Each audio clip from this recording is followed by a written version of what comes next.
না জায়গাটি অনেক? আজকে আমি যাচ্ছি ট্রাকাই শহরে। ট্রাকাই হচ্ছে লিথুনিয়ার একটি ট্যুরিস্ট স্পট এবং খুবই সুন্দর একটি শহর। আর এটি হচ্ছে ভিলনিয়াস থেকে ২৮ কিলোমিটার দূরে অবস্থিত। এখানে যাওয়ার পদ্ধতি হচ্ছে ট্রেন কিংবা বাস কিংবা কার। তো এই ৩টি ওয়েতে যাওয়া যাবে। তো আমি আজকের এই ভিডিওতে জানাবো আমি কিভাবে ট্রাকাই গিয়েছিলাম, কত টাকা খরচ হয়েছিল আমার ট্রেনের টিকিট এবং সেখানে কত টাকা খরচ হয়েছিল, আমি কোন কোন জায়গায় ঘুরেছিলাম, এই সব কিছু। তো এটি হচ্ছে ভিলনিয়াসের ট্রেন স্টেশন। এই দুই পাশে দুটো ট্রেন দেখে আমি অলওয়েজ কনফিউজ থাকি যে কোন ট্রেনটি আসলে কোথায় যাবে, আমি ভুল ট্রেনে চড়ে অন্য কোথাও চলে যাব কি না। তো না, আমি আজকে ঠিক ট্রেনেই উঠেছি এবং ক্রিসমাসের কারণে ট্রেনটি কিন্তু খুব সুন্দর করে সাজানো আছে। এই যে এই জিনিসটা আমার খুব পছন্দ হয়েছে। ঠিক ৪৫ মিনিট পর আমি পৌঁছে গিয়েছি ট্রাকায় এবং ট্রাকায় আসার পরে আমার প্রথম যেই ফিলিংসটি কাজ করে, এত বেশি সুন্দর এবং এত ঠান্ডা পরিবেশ যা আসলে বলার মতো না। লিথুনিয়া আসার পর থেকে কিন্তু আমার মাইগ্রেনের ব্যথা কমে গিয়েছে, কারণ এখানে কোনো শব্দ নাই, সবাই মানে এত চুপচাপ থাকে, এত আস্তে কথা বলে। আমার জন্য আসলে টোটালি অপোজিট। তো যাই হোক, আমি হচ্ছে ট্রাকে হাঁটতে হাঁটতে যাচ্ছিলাম। তো আমি ক্যাসেলের কাছাকাছি চলে আসছি। ও আচ্ছা, ট্রাকায় কিন্তু কোনো বাস কিংবা পাবলিক ট্রান্সপোর্টেশন নাই, আইদার নিজেদের গাড়িতে করে আসতে হবে মানে এখানে ট্রাকায়ের ভিতরে ঘোরার জন্য, অথবা একটি মাত্র অপশন হচ্ছে হেঁটে হেঁটে যাওয়া। কারণ এখানে সবাই হাঁটার জন্যই আসে, সবাই এখানে হাঁটতে এনজয় করে। যদি আমার জন্য ফার্স্টে একটু টাফ ছিল, আমি ভাবছিলাম যে সেখানে আমি বাস পাবো, কিন্তু আমি কোনো বাস পাইনি, আমাকে হেঁটে হেঁটে আসতে হয়েছিল। তো এটি হচ্ছে ট্রাকাই আইল্যান্ড ক্যাসেল। এই জায়গাটি হচ্ছে সব থেকে বেশি ফেমাস এবং ট্রাকাই কিন্তু লিথুনিয়ার পূর্ববর্তী রাজধানী হিসেবেও পরিচিত। তো আমি প্রথমে যাচ্ছি এই ট্রাকাই আইল্যান্ড ক্যাসেলে, যেহেতু এটা সব থেকে বেশি একটি ফেমাস জায়গা। আমি ভেবেছিলাম যে না, আমি এই জায়গাটি সবার ফার্স্টে কভার করব। তো আমি ওয়েবসাইটে দেখে এসেছিলাম যে এখানে টিকিট কত টাকা। তো এখানে হচ্ছে per adult ১০ euro ticket, entry ticket. কিন্তু যেহেতু আমি স্টুডেন্টদের জন্য কিন্তু 50% ডিসকাউন্টে আমি ৫ ইউরো দিয়ে এই টিকিট নিয়ে ফেলেছিলাম। এবং আমি গিয়েছিলাম সকাল সকাল, কারণ সারাদিনই কিন্তু কভার করা যাবে। মানে আমি যদি সকাল ১০টার মধ্যে সেখানে পৌঁছে যাই, তাহলে আমি সারাদিন আরাম করে ঘুরতে পারবো। যেহেতু আমি ছবি তুলতে পছন্দ করি, সেজন্য আমি একটু বেশি সময় নিয়ে যাই, কারণ আমার ছবি তুলতে অনেক সময় চলে যায়। যদিও সেদিনের ওয়েদার একটু বৃষ্টি বৃষ্টি ছিল, যার কারণে খুব একটা ছবি তোলা হয়নি। তো একটা জিনিস আমার খুব ভালো লেগেছে, এখানে কিন্তু সব জায়গায় লিফট রয়েছে। যারা হচ্ছে স্পেশালি অ্যাবলড পিপল, তাদের জন্য সবগুলো জায়গায় লিফটের ব্যবস্থা আছে।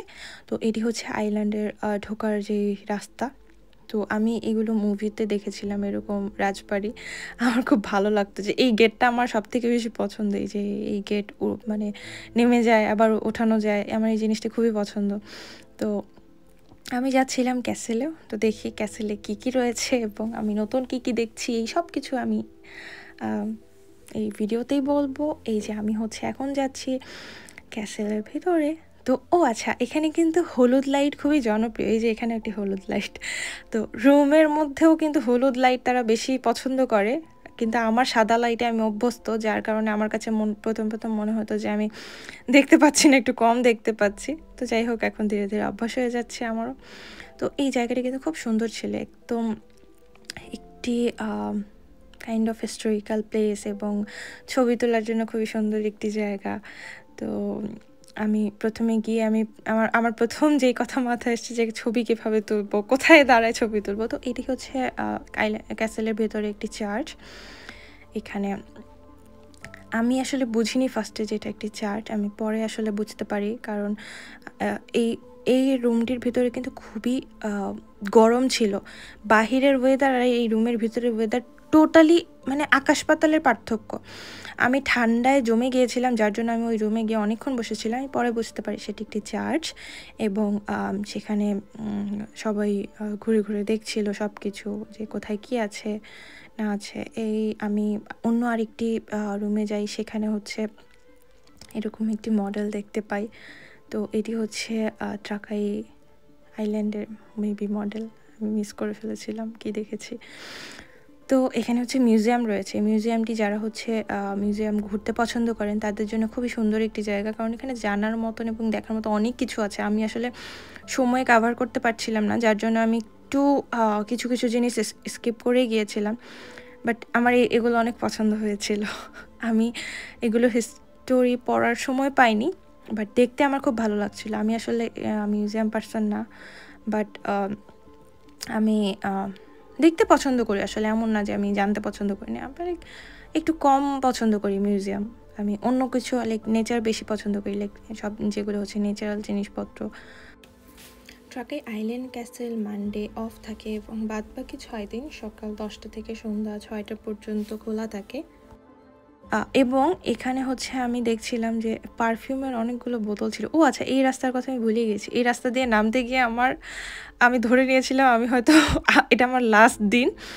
এই ছোট রাস্তা দিয়ে কিভাবে তারা নামতো জানি না, আমি নামতে গিয়ে আমার খুবই খারাপ অবস্থা হয়ে গেছিলো। এই হচ্ছে পারফিউমের বোতলগুলো, যেগুলো কথা আমি বলছিলাম।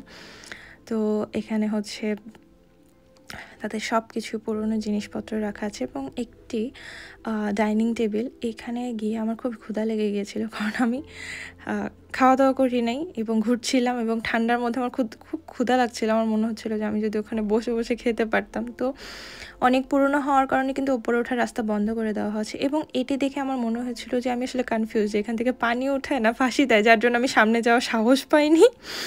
আমি সেখান থেকে বের হয়ে যাই এবং সেখানে আরও অনেক কিছু ঘুরে দেখে আমি হচ্ছে ক্যাসেলের বাহিরের চারপাশ দিয়ে একটি রাস্তা রয়েছে, যেটি হচ্ছে ক্যাসেলটিকে আর কি চারপাশ দিয়ে দেখা যায়। তো আমি ভাবলাম যে আমি একটু হেঁটে আসি, তাহলে আমার একটু ভালো লাগবে। তো আমি এই যে লেকের পাশ দিয়ে হাঁটছিলাম এবং এই যে পানি এত বেশি পরিষ্কার, যেটা আসলে আমি চিন্তাই করতে পারছিলাম না। আমি জাস্ট কল্পনা করতেছিলাম যে আমি বাংলাদেশের কোনো লেকের পানি কিংবা কোনো নদীর পানির সাথে আমি এই লেকের পানি কল্পনা করতেছিলাম যে আসলে এত আকাশ পাতাল পার্থক্য, যে এত বেশি পরিষ্কার যে নিচে সব কিছু দেখা যাচ্ছে এবং মাছও কিন্তু ছিল সেখানে।